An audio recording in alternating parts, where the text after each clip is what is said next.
también tratar enfermedad glomerular es totalmente diferente tratar un idéntico a la misma especie. Si yo doy un trasplante, doy un órgano hacia un sujeto que es genéticamente no idéntico, pero que pertenece a mi misma especie, ¿cómo se llama? Alinjerto, isoinjerto, autoinjerto, senoinjerto.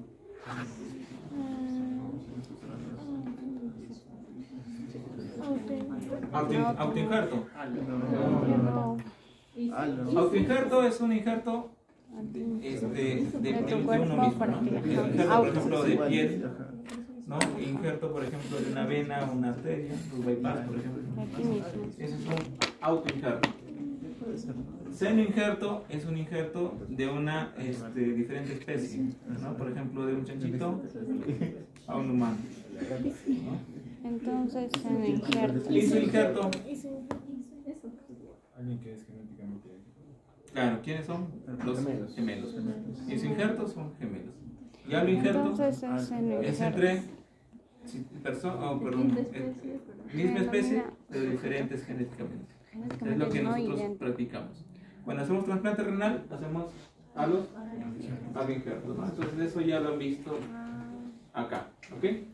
Entonces, para que nosotros podamos tal vez llevar a cabo un trasplante, tenemos que bypassar todos estos tipos de respuesta aloinmune. ¿Ya? La respuesta aloinmune, que es la respuesta de reconocimiento hacia un tejido diferente, genéticamente, pero de la misma especie. ¿Ok? Y dentro de los fenómenos que hay, el primer fenómeno es el fenómeno de isquemia-reperfusión. El segundo es el fenómeno de presentación del antígeno. El tercero es la activación y proliferación. El cuarto son las funciones efectoras. Y el quinto es el daño tisular. Eso lo vamos a ver ahora. ¿Qué es lo que pasa cuando un injerto llega a un organismo? Pues el primer daño que se da es el daño de isquemia-reperfusión. Tenemos que recordar de que cuando nosotros obtenemos el riñón de un paciente que va a donar, este riñón está sometido, a una preservación. ¿Ok? Y cuando se implanta a otra persona, el primer daño que se va a generar ahí es que toma un tiempo en implantarlo. Entonces está en un tiempo de isquemia. Ese es el primer daño, isquemia. Y el otro daño de reperfusión se da cuando ya implanto el riñón y desclampo la arteria y la vena y la sangre del receptor ingresa hacia este riñón nuevo. Ese es daño de reperfusión. ¿Ok? Entonces, este contacto de la sangre del receptor hacia un tejido, lo que va a generar pues es que hay activación. ¿Activación de qué? De células presentadoras de antígeno, ¿no? Entonces, ¿qué van a salir? Las presentadoras de antígenos que van a empezar al receptor indicarle de que hay un tejido diferente al nuestro, ¿no? Y aquí encontramos pues las células presentadoras de antígeno comúnmente, ¿no? ¿Y qué van a generar? Pues interleuquina 2. ¿Y la interleuquina 2 qué va a generar? Activación de los linfocitos T. Y si reconocen como tal a estas proteínas o este tejido anormal, van a empezar a llamar a sus compañeros, que son los linfocitos helper y reguladores, los C4D, los D4, perdón, los C8 y los linfocitos B, que van a generar pues lesiones a nivel del tejido tisular por medio de funciones efectoras. Van a empezar a formar factor de necrosis tumoral, oxígeno reactivo, perforinas, que lo único que van a hacer es daño tisular. Eso es lo que comúnmente sucede si es que no bypassaríamos todos estos procesos. Entonces la chamba que nosotros tenemos como nefrólogos es utilizar medicamentos para cortar todo este reconocimiento celular y el injerto funciona. ¿Ok? Eso es lo que hacemos. Entonces, el primer daño que se da, o el primer reconocimiento, es el daño de isquemia-reperfusión, ¿no? Se produce porque hay desclampaje de las arterias y de la vena, y se da por factores celulares, factores moleculares, y es una respuesta inmediata. Y esto se vio acá. Se vio que, por ejemplo, esto fue un estudio donde utilizaron pues chimpancés y lo que hacían era generarle un daño de tipo isquémico. ¿Qué es lo que hacían? Les colocaban pues un esfingonanómetro y le subían la presión, ¿no? Y generaban isquemia en el brazo. Entonces, ¿Qué es lo que hacían? Dependiendo del tiempo que estaban en isquemia, pues empezaron a analizar en el tejido de que había una agregación a nivel de los leucocitos en las paredes de los vasos donde estaba lesionado el tejido, ¿no? Y vieron de que mientras más tiempo pasaba, pues había más agregación de los leucocitos a nivel del vaso, ¿no? Supongamos si pasaba una hora, pues casi había un 85% de leucocitos que se agregaban a los vasos circundantes. Entonces, nosotros, para tal vez inhibir esa respuesta, utilizamos medicamentos. Y uno de los medicamentos que utilizamos previo al trasplante es la timoglobulina. ¿Qué efecto tiene la timoglobulina? Inhibir esta adición leucocitaria. O sea, disminuye la inflamación y por ende disminuye el reconocimiento celular. Entonces, todo paciente que va a llevar un trasplante, utilizamos esos medicamentos. Timoglobulina, utilizamos basiliximab, que son medicamentos que van a inhibir esa respuesta de daño inicial de isquemia reperfusión. ¿Okay? El segundo episodio es de que se da un reconocimiento por las células presentadoras de antígenos hacia los linfocitos T y lo presentan y los activan para que haya mayor respuesta inflamatoria, ¿no? Hay activación de los linfocitos T y esta activación se da por diferentes motivos. Vemos que acá hay una célula presentadora de antígeno, ¿no? Y acá tenemos el linfocito y va a haber unas cascadas de señalamiento. Va a haber una señal 1, señal 2, señal 3. La señal 1 no es nada más que el reconocimiento inicial de la célula presentadora de antígeno hacia el linfocito T. Como vemos, acá este antígeno, que es una proteína del injerto que se está presentando, se va a reconocer y va a desencadenar una serie de respuestas celulares. Va a haber activación de las vías de la calcineurina y activación de las vías de las quinasas, que lo único que van a generar, ¿qué cosa es? Replicación y activación del ciclo celular. ¿Y qué va a hacer eso? Mayor coestimulación, o sea, mayor potencia en esta primera activación, y también van a generar diferentes tipos de señales que van a coestimular a esta misma célula o van a coestimular a células que se encuentran en la periferia. ¿Ok? El punto es de que nosotros podemos bloquear todos estos tipos de señalamiento, ¿no? Y vemos acá, por ejemplo, que nosotros inhibimos, por ejemplo, la vía de la calcineurina y utilizamos un medicamento específico, que en este caso se llama tacrolimus. Los que han rotado tal vez en el seguro y están viendo pacientes con trasplantes, ven que usamos esos medicamentos. ¿Y qué estamos haciendo? Estamos inhibiendo este reconocimiento inicial para que no haya una respuesta. ¿Qué más usan? Micofenolato. ¿Qué hace el micofenolato? El micofenolato es un medicamento que inhibe la síntesis de los nucleótidos.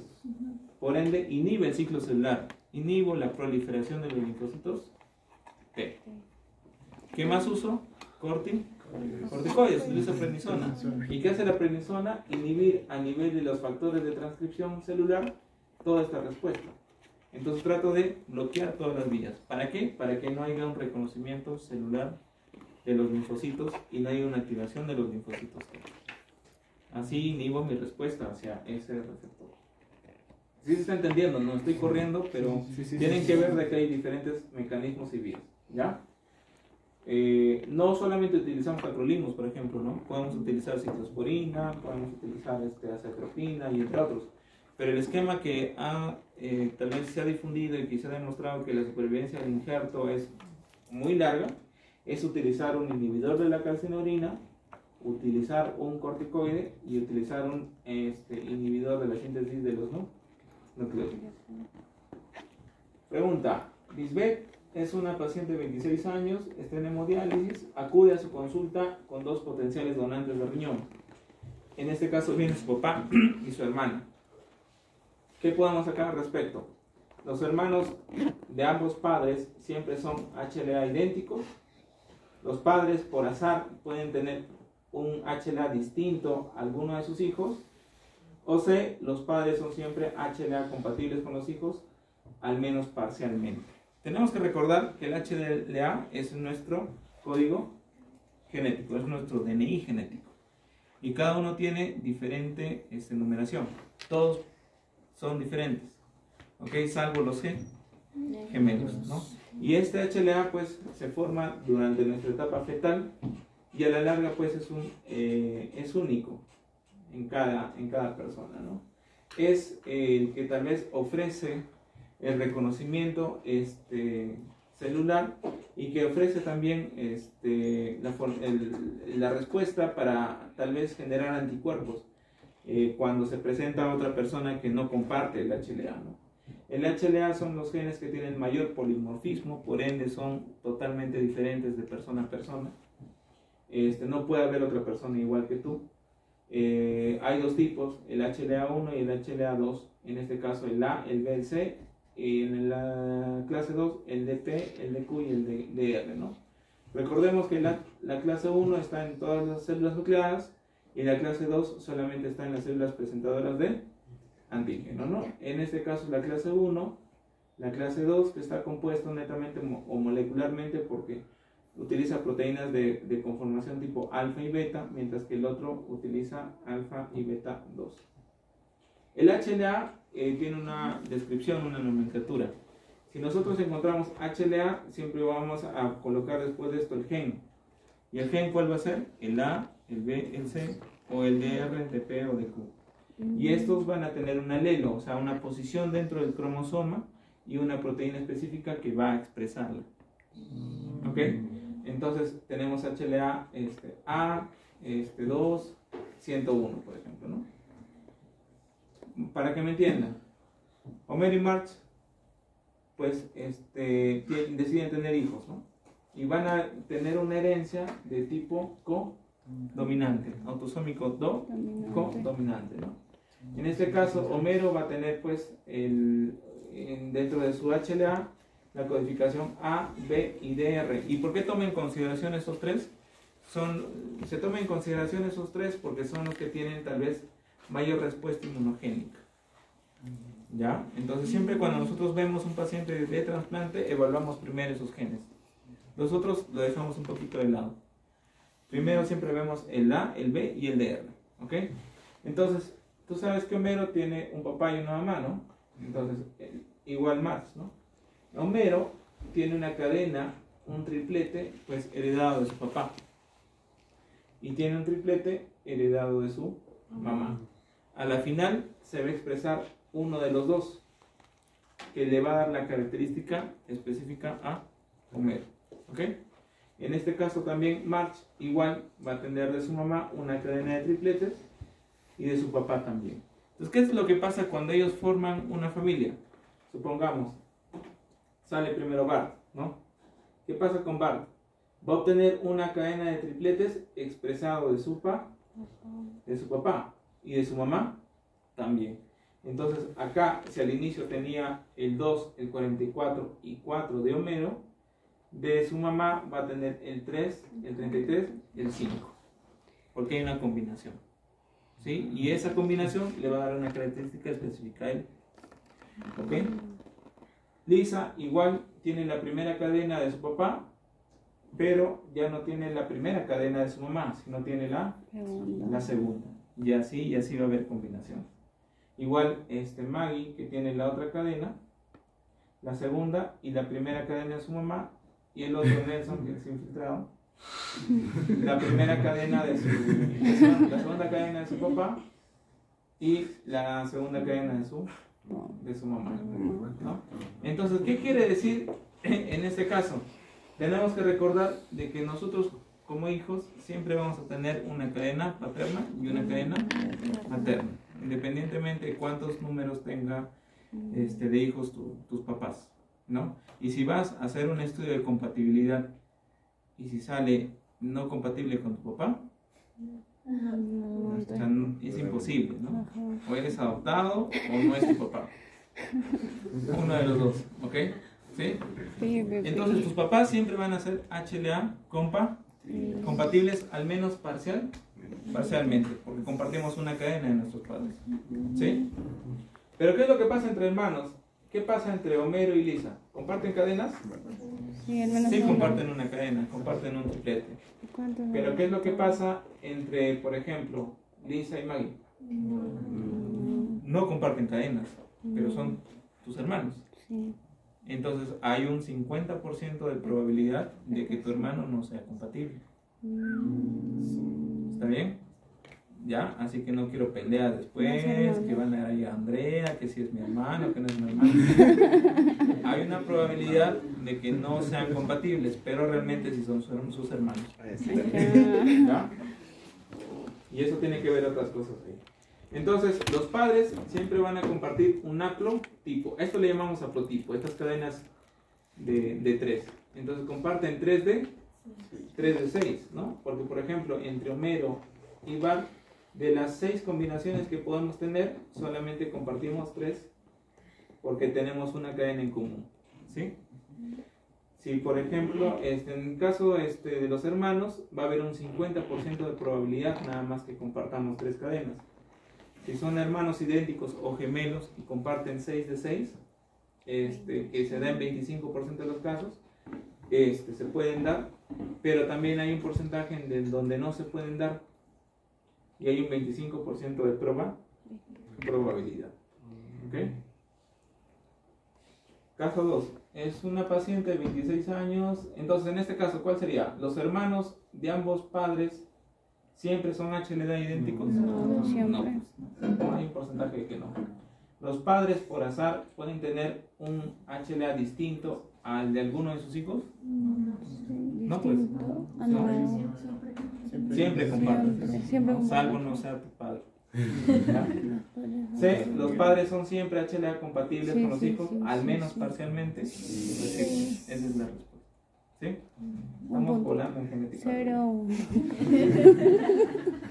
Y esto es importante porque esta comparación de haplotipos, eso 3 de 6, 4 de 6, 5 de 6,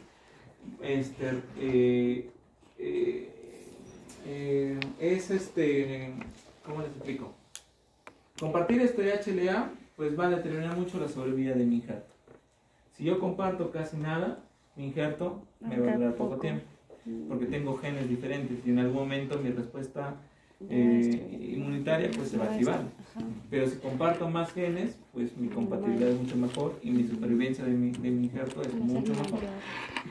En el caso, por ejemplo, de los gemelos, ¿no? Que comparten mucha más genética. Y mi injerto, pues, incluso en los gemelos no se usa ni inmunosupresión, porque es genéticamente idéntico entre ellos, ¿no? Entonces, esto tiende a ser progresivo, ¿no? Y esto se ha visto ya que cuando yo comparto más HLA, la supervivencia es mucho mejor, ¿no? Si vemos, por ejemplo, acá en el gráfico, la supervivencia es mucho mayor cuando comparto más. Este MM es mismatch. Mismatch, ¿qué quiere decir? Que no comparten antígenos. Por ejemplo, si acá compartíamos, suponte 4 con Maggie, compartimos 4, habían 2 que eran diferentes. Supongamos, es un ejemplo. Ese 2 es el mismatch, o sea, falta de emparejamiento. Entonces, cuando yo tengo más de 6 mismatch, por ejemplo, acá tengo 6 mismatch, la supervivencia de mi injerto es mucho menor. Pero en los años se ha habido que la supervivencia, independientemente del mismatch, ha crecido un poco. ¿Por qué? Porque han salido nuevos medicamentos inmunosupresores que están inhibiendo la respuesta. Por ejemplo, antes no se utilizaba tacrolimus en los años antiguos. Ahora se usa tacrolimus y la supervivencia, por ejemplo, ha mejorado. Y esto es lo que sucede también acá. Mientras más mismatch tenga, mi supervivencia de mi injerto va a ser mucho menor. ¿Okay? Pero el HLA no lo es todo. A veces hay antígenos que pueden generar una respuesta. Y ahí tenemos los antígenos tipo MICA, los antígenos relacionados al cromosoma Y. Por eso es importante también, si se puede, realizar la donación entre mismo sexo, ¿no? Entre el mismo género. Porque el presentar el cromosoma Y entre varón y mujer, pues en la mujer hace un reconocimiento y también puede generar rechazo. O sea, el HLA no es todo, son los más potentes, pero hay otras proteínas que pueden desencadenar una respuesta. ¿Ok? Vamos con las pruebas de compatibilidad. Tenemos a Martín, que tiene 2 hermanos y uno de ellos desea donarle un riñón. ¿A quién elige?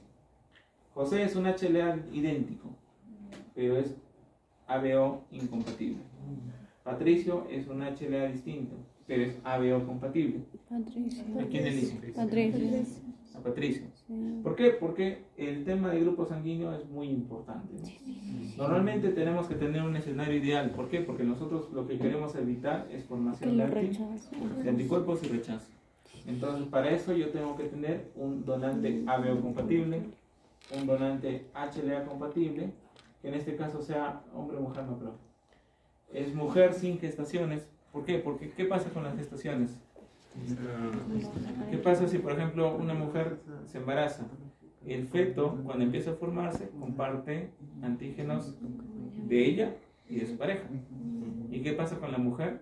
Se sensibiliza y puede generar anticuerpos previos a un trasplante, por ejemplo, que son totalmente diferentes. No debe recibir, ¿qué cosa? Transfusiones, porque la transfusión es lo que hace es también sensibilizar al paciente y formar anticuerpos y mayor riesgo de rechazo. Y obviamente debe ser no trasplantado previamente, porque un trasplante previo aumenta el riesgo también de formación de anticuerpos, ¿no? Entonces, tenemos que el primer requisito para un trasplante ver el tipo sanguíneo, ¿no? Ver si es el donante universal, que en este caso es el tipo O el receptor universal, ¿ok? Entonces, un paciente que es A positivo puede donarle a un O, pero un O puede donar un A, sí, ¿no? Entonces siempre vemos el tipo sanguíneo antes de hacerle todos los estudios de compatibilidad, ¿ok? ¿Por qué? Porque si no vemos el grupo sanguíneo, ¿qué es lo que sucede? Acá tenemos un injerto donde se tuvo pues la falla en que no determinaron bien el grupo sanguíneo, y que encontró que había una incompatibilidad ABO. ¿Y qué pasa? Ni bien desplampas, ese injerto empieza literalmente a partirse en dos, porque hay una respuesta inflamatoria tan severa que destruye el injerto. Entonces, por eso es muy importante ver el tipo sanguíneo, ¿ok? Entonces, todas estas pruebas de compatibilidad que pasan ya después del grupo sanguíneo, netamente tratan de buscar si el paciente ha tenido anticuerpos o no, ¿ya? Y en este caso, pues, estas pruebas van a depender mucho de algunas cosas. Uno es el suero del receptor, los linfocitos del donante, los antígenos y el complemento. Si yo junto los anticuerpos de mi receptor para determinar si los tiene o no, y los junto con el HLA del donante, y si estos responden, pues voy a tener, más el complemento, un daño en los linfocitos, ¿no? Es que implica que no es compatible en mi paciente. Esa prueba se llama prueba de citotoxicidad dependiente del complemento. Si yo tengo un suero de receptor, tengo los linfocitos y tengo anticuerpos, y estos pintan, esta prueba se llama cross-match por citometría de flujo, que me indica que tiene anticuerpos mi receptor. ¿Qué pasa si yo tengo el suero del receptor y le doy antígenos HLA y responden? También me implican y me dicen de que mi paciente ya tiene anticuerpos. Entonces la tasa de mi rechazo pues es más alta y mi aceptación es menos, ¿no? Y eso lo valoramos por medio del PRA. Eso ahorita lo vamos a ver. Entonces, las pruebas de compatibilidad lo único que tratan es buscar si es que tiene anticuerpos, ¿no?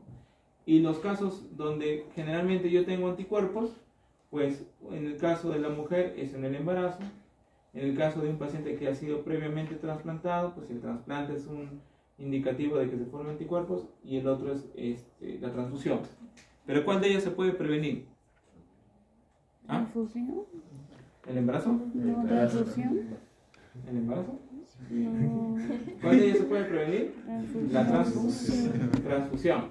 Utilizamos unos filtros especiales donde, por ejemplo, la sangre pasa por acá, y esto de que es un filtro leucodepletador.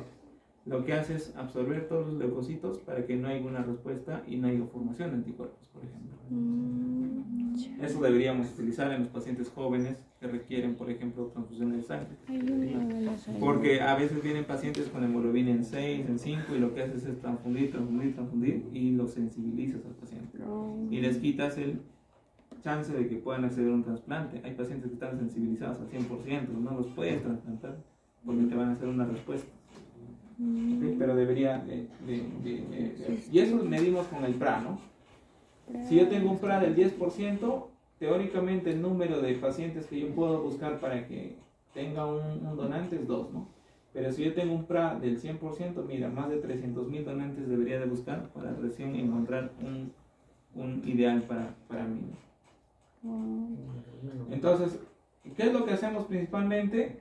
Hacerle y buscar su prueba de anticuerpos, ¿no? En este caso, la prueba dependiente de complemento es la prueba más específica y más sensible. Esta no la hacemos acá en Huancayo, por ejemplo. Los únicos hospitales que hacen son las pruebas, estas pruebas son el Hospital Rebagliati y el Hospital del Niño. Pero ¿qué significa una prueba de dependiente del complemento positiva? Que sí o sí mi paciente tiene anticuerpos. Y el trasplante indefectiblemente no se puede dar.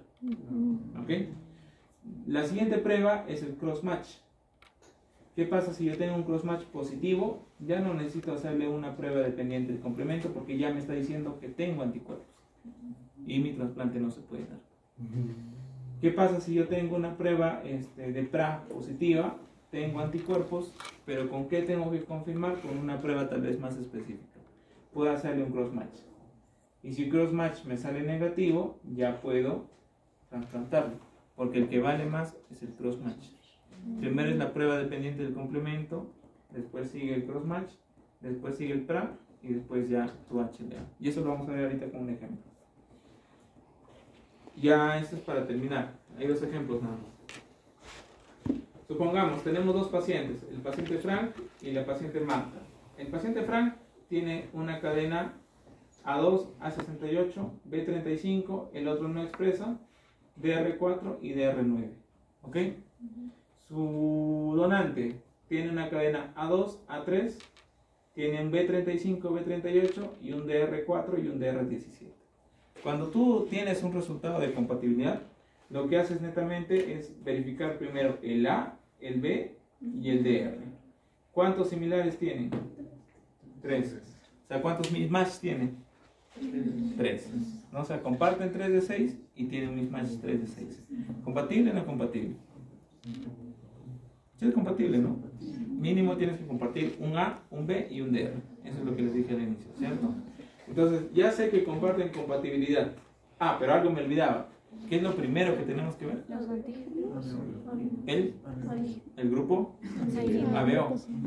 Y ellos son 2O positivo. Entonces, primero pasaron el primero, comparten sangre. Segundo, pasaron compatibilidad. ¿Ok? Y tercero, le hicieron estudio de PRA. Si ustedes ven, por ejemplo, en el estudio del 16 de noviembre, el paciente, que en este caso es Frank, tiene un PRA 1 del 11% y un PRA 2 del 0%. Tiene anticuerpos contra el B44. ¿Su donante tiene B44? No. Entonces no tiene anticuerpos que van a responder a ese injerto. ¿Tiene anticuerpos B45? Pero su paciente, su donante, ¿tiene B45? No. ¿B82? Tampoco. ¿B76? Tampoco. Entonces no tiene anticuerpos contra mi donante. Entonces, probablemente mi cross-match salga negativo, ¿no? Porque el cross-match, como le dije, es la prueba más específica. Hicieron cross-match, bueno, salió pendiente, pero al final salió negativo. ¿Ya? Salió negativo y se pudo transplantar. ¿Y quién fue la que le donó? Fue su mamá. Su mamá. Comparten una cadena y cumple con lo que ya les comenté, ¿cierto? Esto de acá, hubo dos, Luis y Maribel. Luis y Maribel, primero, ¿qué tienes que ver? Sangre. Grupo sanguíneo. Son O positivo. Se da el trasplante. ¿Comparten cadenas A, B y DR? Sí. ¿No? B24, 62, perdón, y DR9. ¿Tiene PRA el donante? Sí tiene un PRA en un 3%, pero es contra el injerto del donante. No. ¿Tiene B37? ¿Hay B37 en la donante? No. ¿B44 hay? No. Tampoco. ¿B27 hay? No. No hay. ¿En el PRA2, DR12 hay? No. No hay. Entonces, probablemente su cross match salga negativo y salió negativo. Esta es la donante de una madre a su hijo. Esto es lo que quiero que vean. Rosario y Hubert comparten compatibilidad. Un grupo sanguíneo, sí. A, B, un DR. ¿Cuántos mismatch tiene? 5 de 6. ¿Sí? ¿Quiénes son los dos? Son hermanos. Son hermanos. Entonces hubo otro donante que en este caso fue Juan Gabriel. ¿Y quién fue su donante? Su hijo. Y mira su compatibilidad. A, B y DR. O sea, solamente el 35 y el 53 son diferentes. O sea, solamente tenía un mismatch. Más o menos te planteas cómo o cuánto te va a durar ese injerto. Sí. Un montón de tiempo, porque comparten 5 de 6. Hicieron cross match, salió negativo, tiene un PRA negativo y negativo. Esto es lo que quiero que vean, ya para terminar. Por ejemplo, en este paciente le hicieron un estudio de PRA y encontraron, por ejemplo,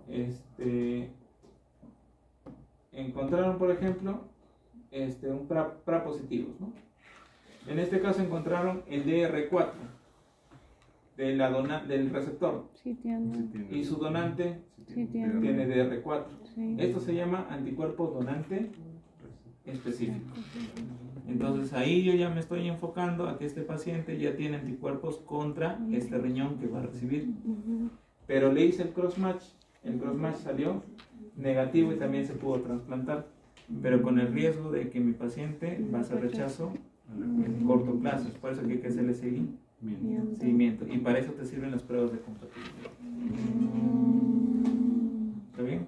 Entonces no sé cómo serán con sus docentes de práctica, pero cuando roten en trasplante, traten de ver la prueba de compatibilidad para ver si es compatibles o no, o si tienen anticuerpos donantes específicos. ¿Ok? ¿Listo? Ya. Ahí terminamos. Bravo.